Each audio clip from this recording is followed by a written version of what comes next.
আসসালামু আলাইকুম। আমন্ত্রণ জানাচ্ছি রুবিস ট্রাভেল অ্যান্ড হবিতে। রমনা পার্ক কে না চিনেন, ছোট বড় সবাই এই রমনা পার্কে আসে। বিশেষ করে পয়লা বৈশাখে তো কথাই নাই, সবাই ভোরবেলা ছুটে আসে রমনার বটমূলে। তো রমনা রেস্টুরেন্টের কাছেই যে ঝিলটা, সেই ঝিলের উপরে বোট নিয়ে মানুষ ঘুরছে। বোট ভাড়া 300 টাকা চাইলো। তো এই রমনা পার্কটা আসলে 1610 সালে মুঘল আমল থেকেই এটা তৈরি হয়েছিল, কিন্তু রমনা পার্ক ছিল না। তখনকার সময়ে বিভিন্ন বাগান, আবাসিক ভবন এবং মসজিদ মন্দির এখানে গড়ে ওঠে। রাজধানী মুর্শিদাবাদে স্থানান্তরিত হলে এটি ধীরে ধীরে অবহেলিত হয়ে পড়ে। তারপরে 1825 সালে চার্লস ডাউস এই এলাকায় জঙ্গল পরিষ্কার করে এবং এলাকাটি সবুজে নাম দেওয়া হয় রমনা গ্রিন। তো 1908 সালে লন্ডনের কিউ বোটানিক গার্ডেনের উদ্যানবিদ আর.এল.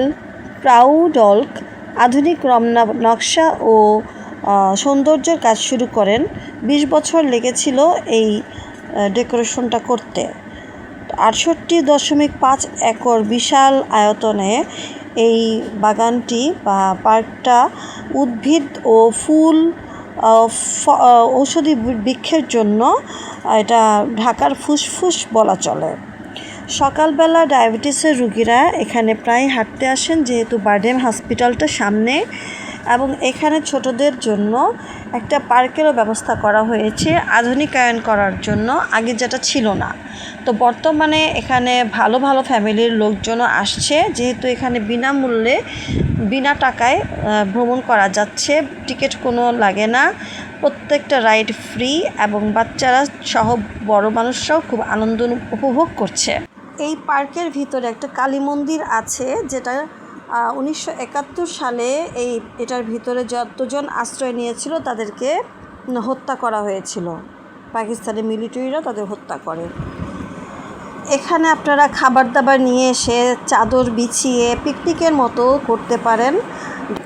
এখানে ছবি তোলার জন্য ভালো ভালো স্পট আছে, বিশেষ করে এই যে একটা লেকের পাড়ে যে গ্রিল দিয়ে সাজানো হয়েছে, দুই সাইডে, মাঝখানে ঝিল, সেই দৃশ্যটাও অপরূপ সুন্দর।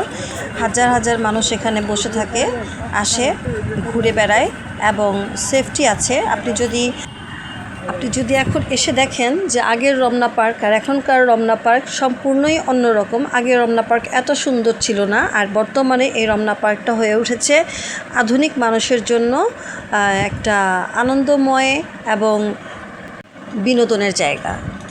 তো সবাই সুস্থ থাকবেন, ভালো থাকবেন। গুড বাই, আসসালামু আলাইকুম।